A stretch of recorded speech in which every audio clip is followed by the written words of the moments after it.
नमस्कार, बेलुकी 8 बजेको एरिना खबरमा स्वागत छ। म सुस्मिता। खबर सुरु गरौँ प्रमुख खबरहरूबाट। नेपालमा कोरोना संक्रमणको कारण आज थप 11 जनाको मृत्यु, थप 885 जना नयाँ संक्रमित। यो सँगै कोरोना संक्रमितको संख्या 34,418 पुग्यो। आज मात्र इटरी उपमहानगरपालिकामा 14 जना कोरोना संक्रमित थपिए। कोरोना संक्रमितको संख्या 101 पुग्यो। संक्रमितको संख्या थपिँदा पनि इटरी क्षेत्रमा मानिसहरूको चहल पहलमा आएन कमी। कोभिड अस्पतालमा उपचाररत लक्षण नभएका र सामान्य लक्षण भएका कोरोना संक्रमितलाई डिस्चार्ज दिन निर्देशन। 14 दिनभन्दा बढी समय अस्पतालमा राखेमा त्यसको खर्च सरकारले नबेहोर्ने। अमेरिकाको समुद्र तटीय राज्यहरू क्युबा र मेक्सिको हुँदै टेक्सस र लुधियानामा प्रवेश गरेको आँधीले 20 जनाको लियो ज्यान। र स्पेनिस क्लब बार्सिलोनाका स्टार खेलाडी लियोनल मेस्सीले आफूले क्लब छाड्ने गरे निर्णय। नाउ क्याम्प बाहिर समर्थकहरूले गरे विरोध।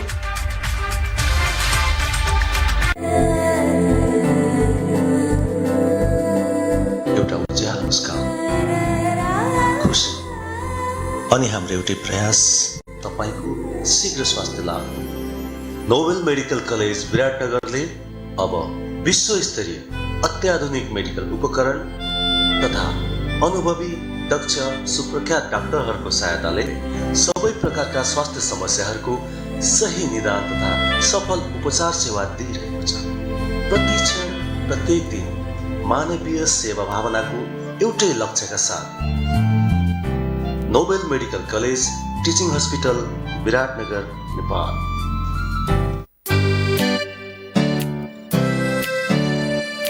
हरेक घरमा ठाउँ बनाउँदै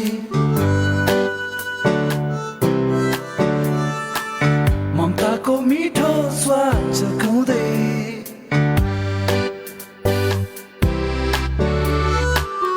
परिस्थिति जस्तो सुकै किन नहोस्, जहाँ पनि रङपम छँदैछ नि। मनमा रहेका चाहना, माया देखाउने बाहना, रङपम छँदैछ नि। हरेक दिन रमाइलो क्षण, सबैको सन्तुष्ट मन, जहिले पनि जहाँ पनि रमपम छँदैछ नि।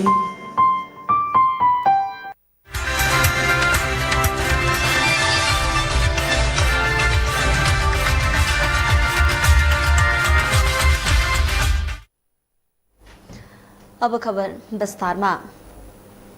नेपालमा कोरोना संक्रमणको कारण आज थप 11 जनाको मृत्यु भएको छ। नेपालमा कोरोनाको कारण मृत्यु हुनेको संख्या 175 पुगेको मन्त्रालयले सुनाएको छ। मृत्यु हुनेमा मोरङ र भक्तपुरका महिला तथा कैलालीका 2 पुरुष, मोहतरीका 3 पुरुष, बाँकेका 1 पुरुष, काठमाडौँका 1 जना र बाह्रका 2 पुरुष रहेको स्वास्थ्य मन्त्रालयका प्रवक्ता डाक्टर जागेश्वर गौतमले जानकारी दिएका छन्। त्यस्तै नेपालमा थप 885 जनामा कोरोना संक्रमण पुष्टि भएको छ। देशका विभिन्न स्थानमा गरिएको 13,253 जनाको परीक्षणको क्रममा थप 885 जनामा कोरोना संक्रमण पुष्टि भएको स्वास्थ्य मन्त्रालयका प्रवक्ता गौतमले जानकारी दिएका हुन्। यो सँगै कोरोना संक्रमितको संख्या 34,418 पुगेको पनि जानकारी दिएको छ। 275 रहेको छ। कोभिड-19 बाट संक्रमण मुक्त भई गत 24 घण्टामा डिस्चार्ज हुनुहुनेहरू 175 जना हुनुहुन्छ। आजसम्म डिस्चार्ज हुनुहुने जम्मा 18,800 छ। प्रदेश 1 मा इलाममा 1 जना, उदयपुरमा 1 जना, ओखलढुङ्गामा 3 जना, खोटाङमा 4 जना, झापामा 5 जना, धनकुटामा 2 जना, मोरङमा 31 जना, सङ्खुवासभामा 2 जना र सुनसरीमा 23 जना हुनुहुन्छ। प्रदेश 2 मा धनुषामा 5 जना, पर्सामा 34 जना, बारामा 94 जना, रौतहटमा 5 जना, सप्तरीमा 15 जना, सर्लाहीमा 8 जना र सिराहामा 10 जना हुनुहुन्छ। बागमती प्रदेशमा काठमाडौँमा 177, काभ्रेपलाञ्चोकमा 5, चितवनमा 32, दोलखामा 1, धादिङमा 2, भक्तपुरमा 14, मकवानपुरमा 18, रामेछापमा 2, ललितपुरमा 33 र सिन्धुपाल्चोकमा 5। बुधबार 385 जना डिस्चार्ज भएका छन्। हालसम्म 19,504 जना डिस्चार्ज भएको प्रवक्ता गौतमले बताएका छन्। हाल 9,832 जना क्वारेन्टिनमा रहेको समेत मन्त्रालयले जानकारी दिएको छ। आज मात्र इटरी उपमहानगरपालिकामा 14 जना कोरोना संक्रमित थपिएका छन्। 14 जना कोरोना संक्रमित थपिएसँगै इटरीमा कोरोना संक्रमितको संख्या 101 पुगेको छ। इटरीमा दिन प्रतिदिन संक्रमितको संख्या थपिँदा पनि इटरी क्षेत्रमा मानिसहरूको चहल पहलमा खासै कमी भने आएको देखिएको छैन। संक्रमितको संख्या उच्च भएको र बढी जोखिममा रहेको भन्दै सोमबार बिहान इटरी उपमहानगरपालिकाको प्रमुख द्वारिकलाल चौधरीको अध्यक्षतामा र सुनसरी जिल्ला प्रमुख अधिकारी फरेन्द्र मणि पोखरेल सहितको उपस्थितिमा बसेको सर्वपक्षीय छलफलले इटरीको वडा नम्बर 6 र 9 लाई तत्काल सिल गर्ने निर्णय गरेको थियो। भदौ 8 गतेदेखि भदौ 14 गते राति 12 बजेसम्म लागू हुने गरी 2 वटा वडालाई पूर्ण रूपमा सिल गरिएको छ। संक्रमणको संख्या दिन प्रतिदिन बढिरहेको अवस्थामा पनि चहल पहलमा कम भएको छैन भने सम्बन्धित निकायले यसलाई कडाइका साथ लागू गर्न खासै ध्यान दिएको छैन। त्यस्तै सर्वसाधारणले पनि निषेधाज्ञालाई अनुशासित भएर पालना गरिरहेका छैनन्। सरकारले देशभरिका कोभिड अस्पतालमा उपचाररत लक्षण नभएका र सामान्य लक्षण भएका कोरोना संक्रमितलाई डिस्चार्ज गर्न निर्देशन दिएको छ। बुधबार आयोजित नियमित पत्रकार सम्मेलनमा स्वास्थ्य तथा जनसंख्या मन्त्रालयका प्रवक्ता डाक्टर जागेश्वर गौतमले सबै प्रदेशका सामाजिक विकास मन्त्रालयमा तथा कोरोना विशेष अस्पतालहरूलाई परिपत्र गरेर कोरोनाको लक्षण देखिएका संक्रमितहरूलाई 14 दिनपछि डिस्चार्ज गर्न निर्देशन दिएको जानकारी दिएका हुन्। लक्षणविहीन कोरोना संक्रमितको संक्रमण पुष्टि भएको 10 दिनपछि पुनः परीक्षण गरी डिस्चार्ज गर्नुपर्ने उनको भनाइरहेको छ। कोरोना संक्रमण भएको 10 दिनपछि कोरोना परीक्षण गरी रिपोर्ट नेगेटिभ आएमा तत्काल डिस्चार्ज गर्ने र पोजिटिभ आए थप 4 दिन अस्पतालमा राखेर परीक्षण नगरी डिस्चार्ज गरिनुपर्ने उनले बताएका छन्। सूचनाको विवरण यस प्रकार छ। मिति 2077 भदौ 8 गते सम्पूर्ण कोभिड-19 अस्पतालहरू 7 प्रदेश कोभिड-19 को बिरामी व्यवस्थापन सम्बन्धमा उपरोक्त सम्बन्धमा यस मन्त्रालयको पसम 07778 चलानी मिति 2077 4/29 को पत्र मार्फत तहाँ अस्पताल अन्तर्गत रहेका कोभिड-19 का एसिम्प्टोमेटिक र माइल्ड केस बिरामीहरूको 10 दिनमा रियल टाइम पीसीआर गरी डिस्चार्ज गर्नुहुन र यदि 10 दिनमा पोजिटिभ आएमा 14 दिनमा टेस्ट नगरी डिस्चार्ज गर्ने व्यवस्था मिलाउनको लागि परिपत्र गरिएको थियो। सो पत्रलाई पुनः स्मरण गराउँदै 14 दिनभन्दा बढी एसिम्प्टोमेटिक र माइल्ड केसका बिरामीहरू अस्पतालमा नराख्न निर्देशन गरिन्छ। सबैतिर प्रवक्ता गौतमले 14 दिनभन्दा बढी समय अस्पतालमा राखेमा त्यसको खर्च सरकारले नबेहोर्ने बताएका छन्। उनले मन्त्रालयको परिपत्र कडा रूपमा पालना गर्न निर्देशन पनि दिएका छन्।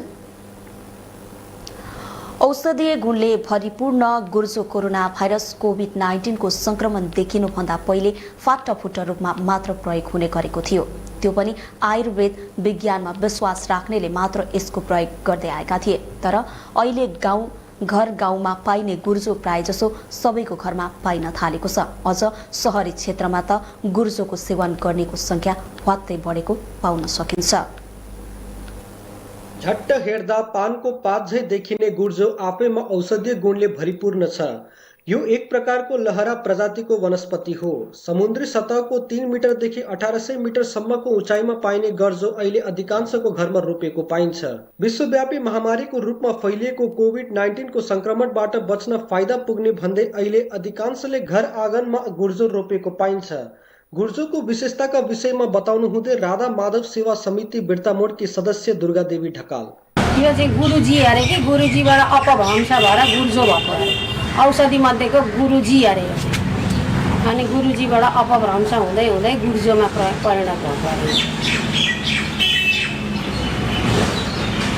अनि यसको मुख्य प्राकट्य स्थल चाहिँ राक्षस र के अरे देवताहरूले समुद्र मन्थन गर्दाखेरि अमृत निस्क्यो अरे। अमृतको घडा लिएर चाहिँ राक्षसहरू भागे अरे, देवताहरू खेप्दै गयो अरे। जहाँ जहाँ त्यो छचल्केर पोख्यो त्यहाँ त्यहाँ उम्रेको यो अमृतको बिउ अरे यो। त्यसले गर्दाखेरि यसले सम्पूर्ण रोगलाई चाहिँ प्रतिरोधात्मक शक्ति चाहिँ पैदा गर्छ भन्ने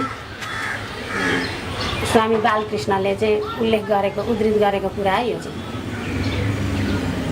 तपाईँ नियमित सेवन गर्नुहुन्छ? हामी चाहिँ नियमित सेवन गर्छौँ यसको। कहिले पत्ता खायो, कहिले टुक्रा बनाएर धुलो बनाएर सुकाएर खायो, पानी पकाएर। हाम्रो चाहिँ यो निरन्तर छ 2-3 वर्षदेखि। धेरै फाइदा छ। प्रेसर एकदम नर्मल छ, लो हुनेको पनि नर्मल छ, सरको हाई थियो सरको पनि नर्मल छ, मेरो लो थियो मेरो पनि नर्मल छ। लोले खानु हुँदैन भन्छन् मान्छेहरू भन्न चाहिँ, तर लोले खाँदा केही बिगारेको छैन अहिलेसम्म। अरू कुनै पनि केही पनि अहिलेसम्म चाहिँ यसको आएको छैन, नराम्रो कुरो चाहिँ आएको छैन, राम्रै कुरो छ जे होस्। आधुनिक चिकित्सा शास्त्रीहरूले गुर्जोलाई क्यान्सर, हृदय रोग, एलर्जी, पोलेको, कपाल झर्ने, रक्त विकार, खोकी, दुर्बलता, मधुमेह, छाला सम्बन्धित रोग र ज्वरो आउँदा लाभदायक हुने बताउँदै आए पनि पछिल्लो समय गुर्जोको नियमित सेवनले रोग प्रतिरोधात्मक क्षमता बढ्ने र कोरोना भाइरस कोभिड-19 को संक्रमण रोक्न लाभदायक हुने भन्दै यसको सेवन गर्नेको संख्या दिन प्रतिदिन बढेको छ। गुर्जोको चाहिँ मैले धेरै फाइदाहरू देखेको छु। अब अलिकति तपाईँको म आफैमा पनि प्रेसर थोरै हाई थियो, अहिले म सबै नर्मल छ होइन। कब्जियतदेखि लिएर सारा कुरा खाना पस्ने होइन, सबै कुरा बिहान मान्छेको शरीरमै अर्कै उमङ्ग ल्याइदिन्छ क्या। जस्तो अहिले त अब कोरोनाको कारणले गर्दा अब हाम्रो रामदेव बाबाले सहित कोरोनाको बहुआयामिक औषधि समेत भनिसकेको अवस्थामा चाहिँ गुर्जोलाई चाहिँ म चाहिँ धेरै उपयोगी मान्न सक्छु। आजको दिनमा हरेक मान्छेले दिनमा एकचोटि सेवन बढी चाहिँ नगर्दा राम्रो, तितो भएकोले गर्दा भोलि अलिक बढी असर हुनसक्छ होइन। बिहान एकचोटि चियाको सट्टामा गुर्जोलाई सही उपयोग गऱ्यो भने चाहिँ धेरै रोगको आफै औषधि निवारण गर्न सक्छ लाग्यो। मैले आफै भएको कारणले गर्दा लगातार 2 वर्ष भयो, मैले एक दिन पनि छोडेको छैन होइन। गुर्जोको धेरै उपयोगिता देखेको छु। अहिले त मैले आफै पनि घरमा लगेर लगाएको छु, त सजिलो पनि छ। एउटा लहर यसो रोक्दैको भरमा मान्छेलाई पुरै घरै ढाक्दो रहेछ होइन। अनि सक्नु भने तपाईँलाई लहरा खान सक्नु भने हरेक दिन पातै एउटा खायो भने हरेक पातै खायो भने त्यसको उपयोगिता धेरै राम्रो देखेको छु मैले।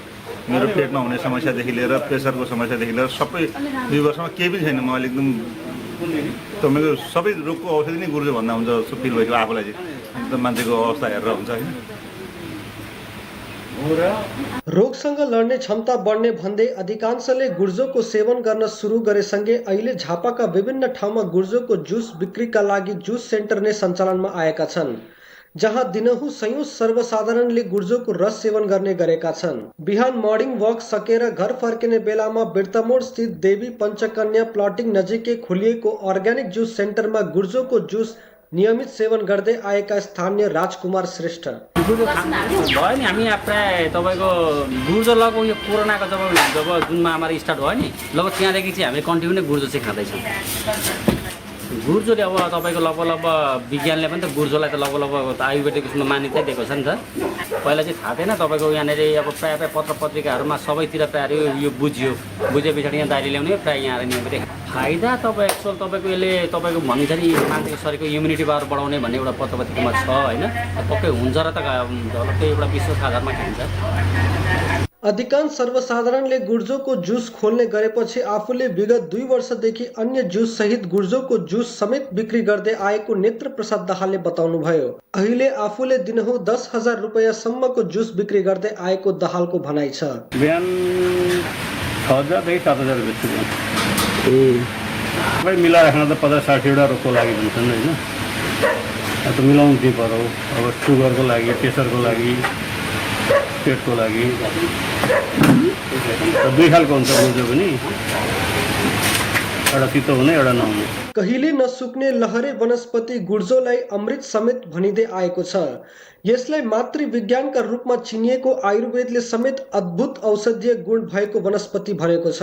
असन्तुलित खानपान, जीवनशैली लगायतका कारण दिन प्रतिदिन रोगीको संख्या बढ्दै गएका बेला गुर्जोको उपयोगिता बढ्न थालेको छ। सामान्य रुगाखोकीदेखि मधुमेह, उच्च रक्तचाप, मुटु रोगी लगायतका रोगीका लागि गुर्जो सञ्जीवनी बुटी मानिने गरिए तापनि कोभिड-19 को संक्रमणबाट बच्न रोग प्रतिरोधात्मक क्षमता बढ्ने भन्दै यसको प्रयोग बढेको पाउन सकिन्छ। एरिना टेलिभिजनका लागि झापाबाट सुरेन्द्र भण्डारीले तयार पारिएको रिपोर्ट। प्रमुख प्रतिपक्षी दल नेपाली कांग्रेसले कोरोना संक्रमण फैलिरहँदा सरकार भने दिशाविहीन र योजनाविहीन भएको आरोप लगाएको छ। नेपाली कांग्रेसको कोभिड-19 अनुगमन समितिका संयोजक रहेका सहमहामन्त्री डाक्टर प्रकाश शरण महतले सरकारकै कारण नागरिकको जीवन संकटमा रहेको समेत बताएका छन्। कोरोना संक्रमण रोक्ने उपाय र यसबाट उत्पन्न परिस्थितिलाई सम्बोधन गर्न सरकारले चाल्नुपर्ने कदमहरूका बारेमा निरन्तर खबरदारी गरे पनि सरकारले व्यवस्था गरेको उनले बताएका छन्। कोरोना संक्रमणलाई नियन्त्रण गरी नागरिक जीवन सहज पार्ने ठोस अल्पकालीन र दीर्घकालीन योजना सार्वजनिक गर्न डाक्टर महतले माग गरेका छन्। समितिले कोरोना संक्रमण फैलिँदै गएको वर्तमान अवस्थालाई ध्यानमा राखी हरेक अस्पतालमा कोरोना संक्रमित बिरामी राख्ने कुरा व्यवहारिक नभएकोले तत्काल आवश्यक संख्यामा निजी अस्पतालहरूलाई कोरोना अस्पताल घोषणा गर्न पनि माग गरेको छ। अस्पतालहरूमा आवश्यक अक्सिजनको पूर्ण सुनिश्चितता र भेन्टिलेटरको तत्काल व्यवस्था गर्नुपर्ने तथा स्वास्थ्यकर्मीहरूलाई बीमाको व्यवस्था तत्काल कार्यान्वयन गर्नुको साथै कोरोना जोखिम भत्ताको व्यवस्था गर्नुपर्ने समितिका संयोजक महतले बताएका छन्। त्यो हामी माग गर्न चाहन्छौँ। दोस्रो, अहिले तत्कालै यो चाहिँ अस्पतालहरूमा संक्रमितहरूले चाहिँ ठाउँ नपाउने अवस्था आएको छ। निजी अस्पताललाई 20% भनियो, त्यो व्यवहारमा कार्यान्वयन गर्न गाह्रो छ। त्यसो हुनाले हामी के चाहन्छौँ भने तत्काल सरकारले आवश्यक सङ्ख्यामा निजी अस्पतालहरूलाई कति अस्पतालहरूलाई गर्नुपर्ने हो कोभिड अस्पतालको रूपमा रूपान्तरण गर्नुपर्यो। योभन्दा अहिले अर्को उपाय छैन। त्यस्तै गरेर चाहिँ स्वास्थ्य कर्मीहरू जो चाहिँ यो जोखिमयुक्त सेवामा तल्लिन्छन् उनीहरूलाई बिमा दिन्छु भन्यो, कार्यान्वयन भएको छैन। यो कोभिड जोखिम भत्ता पनि दिनुपर्ने हो, दिएको छैन। हामी माग गर्छौँ तत्कालै बिमा पनि कार्यान्वयन गरियोस् र कोभिड जोखिम भत्ता पनि स्वास्थ्य कर्मीहरूलाई दिइयो। सँगसँगै यो दुर्व्यवहार, आक्रमण, भौतिक आक्रमण जस्ता घटनाहरू पनि घटिरहेका छन्। त्यसलाई पूर्ण रूपमा निषेध गर्ने चाहिँ उपायहरू पूर्ण रूपमा सरकारले अवलम्बन गरोस्। उनीहरू सुरक्षित महसुस हुनुपर्यो। सँगसँगै स्वास्थ्य कर्मीहरू जो सङ्क्रमित भएका छन्, नर्सहरू, चिकित्सकहरू, उनीहरूको उपचारको र उद्धारको जिम्मा कतिपय बाहिर गएर काम गरिरहेको सङ्क्रमित भयो, त्यसको सम्पूर्ण जिम्मा त्यसको खर्च सरकारले बेहोर्नुपर्छ। यो हामी चाहिँ स्पष्ट रूपमा माग गर्न चाहन्छौँ। त्यस्तै गरेर यो सङ्क्रमण चाहिँ अहिले जो आफै मलाई सङ्क्रमण भयो कि भनेर टेस्ट गर्न जाने त्यो पनि आफ्नै खर्चमा सरकारले केही योगदान गरेको छ। बाहेक यो चाहिँ ट्रेसिङ, सर्भिलेन्स र परीक्षण चाहिँ जहाँ प्रदेश तहमा स्वास्थ्यकर्मीहरूको कोरोना संक्रमण व्यवस्थापकीय तालिमलाई विस्तार गर्नुपर्ने, विदेशमा अलपत्र श्रमिकहरूलाई तत्काल नियमित उडानमा स्वदेश फिर्ता ल्याउने व्यवस्था सरकारले गर्नुपर्ने, शैक्षिक वर्ष खेर नजाने गरी उच्च शिक्षा तहको परीक्षा वैकल्पिक विधि अपनाएर भए पनि सञ्चालन गर्नुपर्ने समितिको माग रहेको छ। एरिना खबर जारी रहनेछ। पालो भएको छ विश्रामको।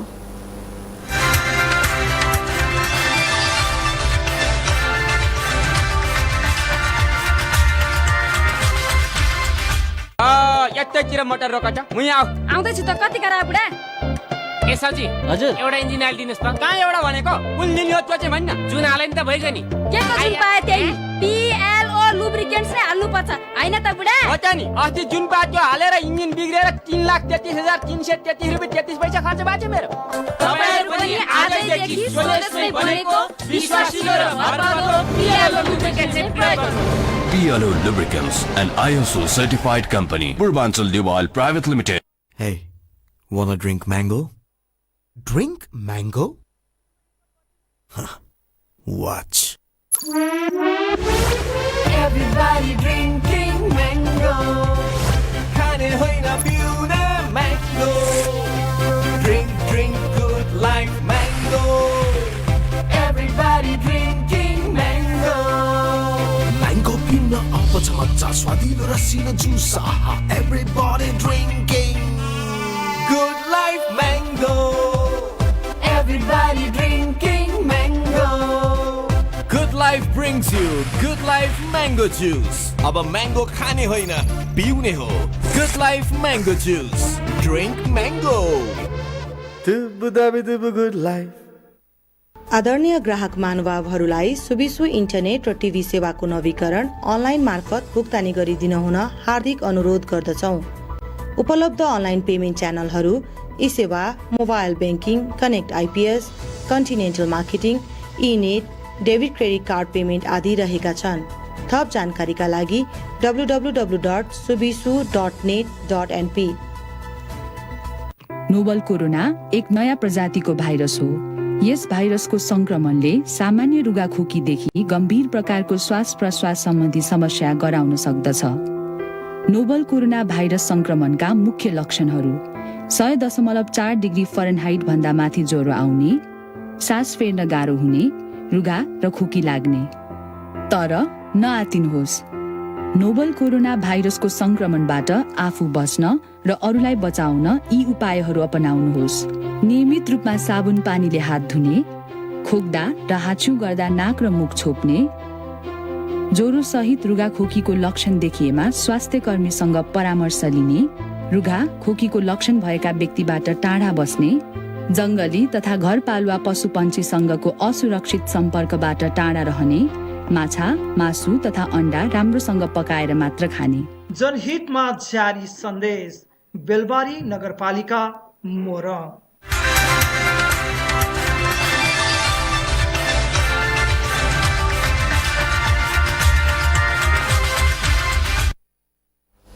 विश्रामपछि पुनः स्वागत छ एरिना खबरमा। अब बाँकी खबर। काठमाडौँ उपत्यकामा एक साताका लागि निषेधाज्ञा थप गरिएको छ। काठमाडौँ, भक्तपुर र ललितपुरका प्रशासन कार्यालयले उपत्यकाका सुरक्षा निकायका प्रमुख, नगरपालिका मेयर र जनस्वास्थ्य कार्यालयका अधिकारीसँग छलफलपछि निषेधाज्ञा थप गर्ने निर्णय गरेको हो। यसअघि 3 भदौको मध्यरातिबाट लागू हुने गरी बुधबार मध्यरातिसम्म उपत्यकामा निषेधाज्ञा जारी गरिएको थियो। उपत्यकामा संक्रमण दर बढ्दो अवस्थामा रहेकाले 17 भदौसम्म निषेधाज्ञा थप्ने निर्णय गरिएको जिल्ला प्रशासन कार्यालय काठमाडौँले सुनाएको छ। निषेधाज्ञा लगाइएको अवधिमा औषधि, खाद्य वस्तु र अत्यावश्यकीय वस्तु खरिदको काम बाहेक बाहिर निस्कन नपाइने प्रशासनले सुनाएको छ। त्यस्तै अत्यावश्यक काममा बाहिर निस्कदा मास्क अनिवार्य गरिएको छ भने अत्यावश्यक सामग्री, ढुवानी, सूचना तथा सञ्चार, स्वास्थ्य कर्मी र सुरक्षा निकाय बाहेकका सवारी सञ्चालनमा रोक लगाइएको छ। बैंक लगायतका निकायले न्यूनतम कर्मचारी राखेर स्वास्थ्य सुरक्षाको मापदण्ड पालना गरी सेवा दिन सक्ने व्यवस्था गरिएको छ भने होटल, रेस्टुरेन्ट, फुटपाथ, पसल सञ्चालनमा समेत पूर्ण रूपमा रोक लगाइएको छ। त्यस्तै नियमित सेवा प्रदान गर्नुपर्ने कार्यालय जाने कर्मचारी बिहान 9 बजेदेखि 10:30 बजेसम्म र बेलुकी 3 बजेदेखि 5:30 बजेसम्म आउजाउ गर्न सक्ने व्यवस्था गरिएको छ। दैनिक ज्यालादारी गरेर जीविकोपार्जन गर्दै आएका विपन्न परिवारलाई लकडाउन र निषेधाज्ञाको समयमा परिवार चलाउन सहज होस् भनेर इसाई समाज र कन्डुइट टिमले राहत उपलब्ध गराएको छ। कोरोना सन्तासका कारण प्रदेश नम्बर 1 का विभिन्न ठाउँमा लकडाउन र निषेधाज्ञा लगाइएको कारण दैनिक काममा जान नपाएकाहरूलाई लक्षित गरी इसाई समाज प्रदेश नम्बर 1 ले खाद्यान्न राहत वितरण गरेको हो। इसाई समाज प्रदेश नम्बर 1 को आयोजना तथा कन्डुइट टिमको संयोजनमा सुनसरीको धरानमा 30 जनालाई, मोरङको आइयाबारीमा 10 जना, झापाको गौरीगञ्जमा 10 जना, विराटनगरमा 30 जनालाई प्रति परिवार 25 केजी चामल र ग्यास भर्नको लागि 1500 नगद उपलब्ध गराइएको समाजका अध्यक्ष विक्रम एकदिनले बताएका छन्। लकडाउन र निषेधाज्ञाको समयमा मानिसहरू भोके नपरुन् भनेर राहत वितरण गरिएको जानकारी गराउँदै एकदिनले इटरीमा 13 परिवारलाई प्रति परिवार 25 केजी चामल, 1 केजी दाल, 1 पोका तेल उपलब्ध गराएको समेत बताएका छन्। विपदमा परेकाहरूले अन्य समयमा समेत सहयोग गर्ने उनले जानकारी दिएका छन्। राहत सामग्री पाएपछि हर्षित हुँदै मोरङको पत्री शनिश्चरी आयाबारीका इलिया सेन्चुरीले लकडाउनको समयमा सरकारी स्तरबाट राहत उपलब्ध नगराइरहेको समयमा इसाई समाजले राहत उपलब्ध गराएको भन्दै इसाई समाजप्रति आभार प्रकट गरेका छन्। त्यसैगरी राहत पाउनेहरूले स्थानीय स्तरमा लगाइएको लकडाउन र निषेधाज्ञाको समयमा सरकारी स्तरबाट राहत नपाएको गुनासो गरेका छन्। इसाई समाज प्रदेश नम्बर 1 ले कोरोना कहर जारी रहेको समयमा मात्र नभएर बाढी पहिरो लगायतका विपदका घडीमा प्रदेशका विभिन्न ठाउँमा पीडितहरूलाई स्थलगत रूपमा पुगेर राहत सामग्री वितरण गर्दै आएको छ। अब आर्थिक खबर।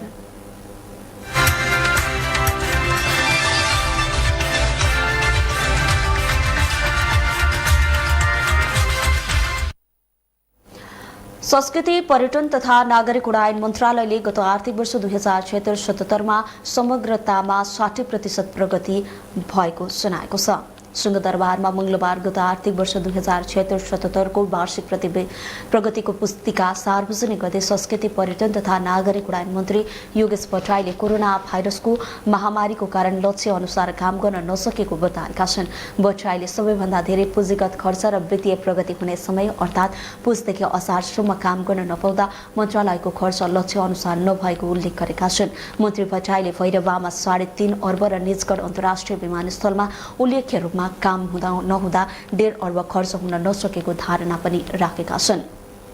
राष्ट्रिय गौरवको आयोजना निजगढ विमानस्थल निर्माणका लागि रुख गणनाको काम प्रारम्भ भएको र अहिलेसम्म 60,000 रुखको गणना भइसकेको उनले बताएका छन्। उनले पोखरा विमानस्थल तोकिएकै समयमा सम्पन्न हुने पनि जानकारी दिएका छन्। त्यस्तै मन्त्री भट्टराईले चिनिया जहाज नेपाली आकाशमा चल्ने सम्भावना नदेखिएपछि जहाज नचलाउने निर्णय गरी एयरलाइन्सले मन्त्रालयमा प्रस्ताव पठाएको र त्यस सम्बन्धमा अर्थ मन्त्रालयसँग राय माग गरेको जानकारी दिएका छन्। त्यस्तै उनले वायु सेवा निगमको उडानलाई चीन र दक्षिण कोरियामा पनि विस्तार गरिने जानकारी दिएका छन्।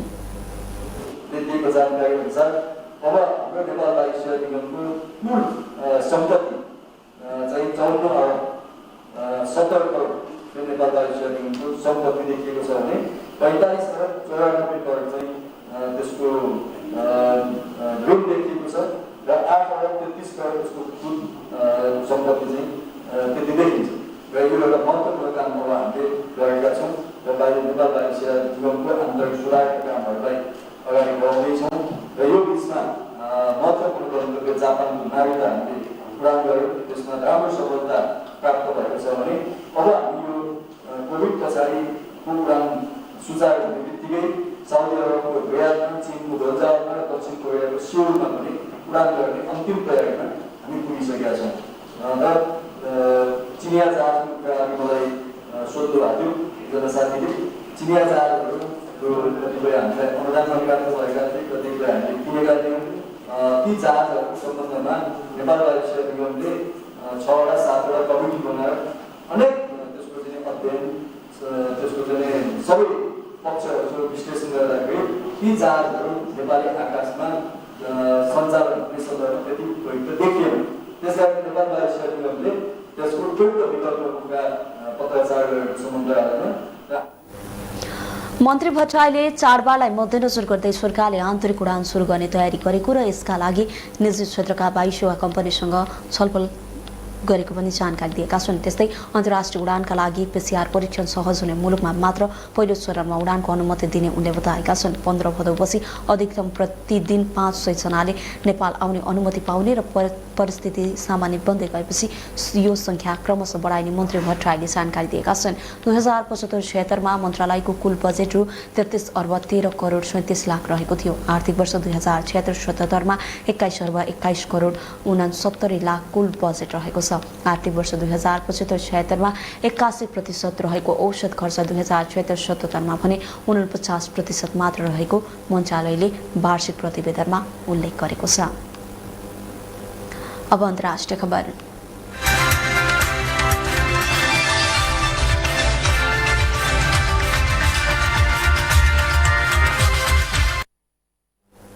अमेरिकाको समुद्री तटीय राज्यहरू क्युबा र मेक्सिको हुँदै टेक्सस र लुधियानामा प्रवेश गरेको आँधीले 20 जनाको ज्यान लिएपछि ती राज्यहरूमा आपतकाल घोषणा गरिएको छ। लौरा ब्यारेल नामको आँधी क्युबाबाट मेक्सिकोको खाडी क्षेत्रमा प्रवेश गरेको र टेक्सस र लुधियानातर्फ अघि बढेकाले त्यस क्षेत्र वरपरका सर्वसाधारणलाई आफ्नो घर खाली गर्न आदेश दिएको छ। भारी वर्षापछि आएको आँधीले अधिकांश घरहरू नष्ट गरेका छन्। अमेरिकी राष्ट्रपति डोनाल्ड ट्रम्पले सो आँधीका बासिन्दाका लागि राहत प्याकेजको घोषणा गर्ने सम्बन्धी निकायलाई अपिल गरेका छन्। यसबीच टेक्सस राज्यका 3,85,000 सर्वसाधारण सुरक्षित स्थानमा सर्न आदेश दिएको छ।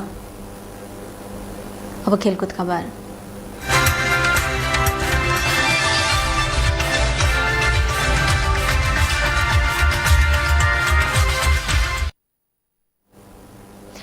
स्पेनिश क्लब बार्सिलोनाका स्टार खेलाडी लियोनल मेस्सीले आफूले फुटबल क्लब छाड्न चाहेको बताएका छन्।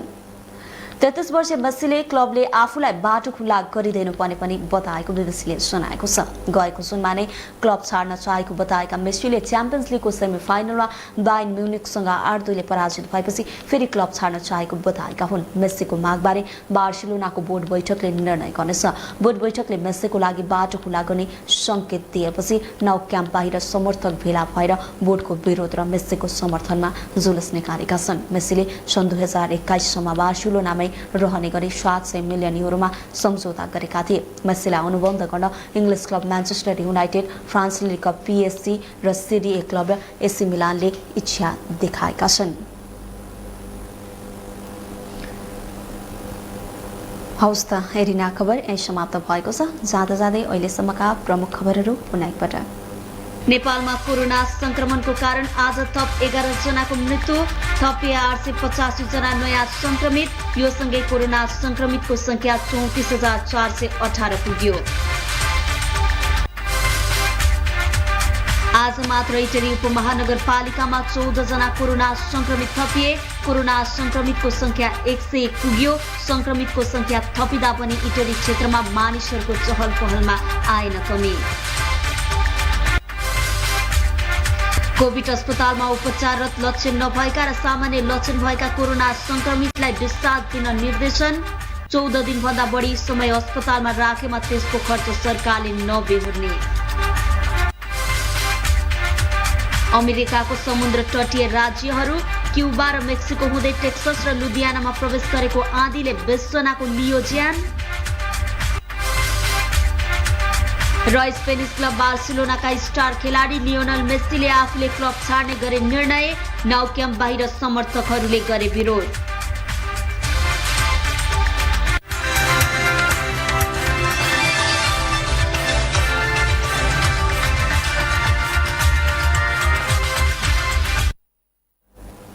सजग, सचेत, सुरक्षित रहनुहोस्, घरमै बस्नुहोस्, हेर्दै गर्नुहोस् हेरिना टेलिभिजन। नमस्ते, शुभरात्रि।